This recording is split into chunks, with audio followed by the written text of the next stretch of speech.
part 3 of General Odom's testimony in front of Congress this week. How can our leaders celebrate this diffusion of power as effective state building? More accurately described, it has placed the United States astride several civil wars, and it allows all sides to consolidate, rearm, and refill their financial coffers at the expense of the United States.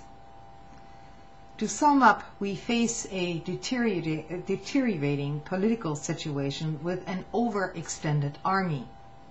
When the administration's witnesses appear before you, you should make them clarify how long the Army and Marines can sustain this Band-Aid strategy. The only sensible strategy is to withdraw rapidly, but in good order.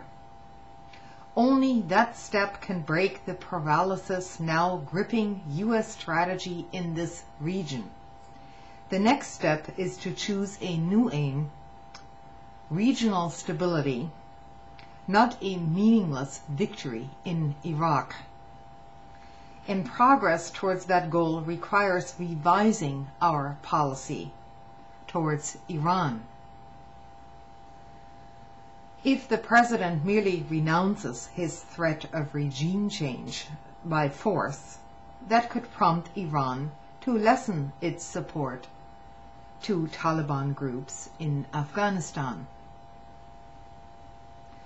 Iran detests the Taliban and supports them only because they will kill more Americans in Afghanistan as in retaliation in the event of a U.S. attack on Iran.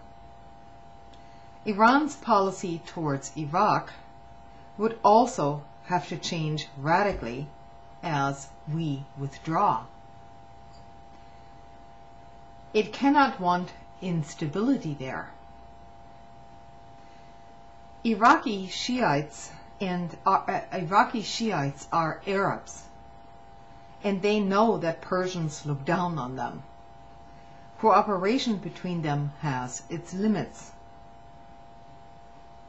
No quick reconciliation between the U.S. and Iran is likely, but U.S. steps to make Iran feel more secure make it far more conceivable than a policy calculated to increase its insecurity. The president's policy has reinforced Iran's determination to acquire nuclear weapons, the very thing he purports to be preventing. Withdrawal from Iraq does not mean withdrawal from the region. It must include a realignment and reassertion of U.S. forces and diplomacy to give us a better chance to achieve our aim. Now, this is General Odom talking here, and this is not necessarily my aim or my opinion, but this is what the General is talking about in order to avoid further conflict in the Middle East. A number of reasons are given for not withdrawing soon and completely. I have refuted them repeatedly before, but they have had more lives than a cat. Let me try to explain again why they don't make any sense. First, it is insisted that we must leave behind military training element with no combat forces to secure them. This makes no sense at all. The idea that U.S. military trainers left alone in Iraq can be safe and effective is flatly rejected by several NCOs and junior officers that I have heard describe their personal experiences. Moreover, training foreign forces before they have a consolidated political authority to command their loyalty is a windmill tilt. Finally, Iraq is not short on military skills. Second, it is insisted that chaos will follow our withdrawal. We heard that argument as the domino theory in Vietnam before. Even so, the path to political stability will be bloody regardless of whether we withdraw or not. The idea that the United States has a moral responsibility to prevent this ignores that reality. We are certainly to blame for it. We are to blame for it, the general says. But we do not have the physical means to prevent it. American leaders who insist that it is in our power to do so are misleading both the public and themselves if they believe it. The real moral question is whether to risk the lives of more Americans and our troops. Unlike preventing chaos, we have the physical means to stop sending more troops where many more will be killed or wounded.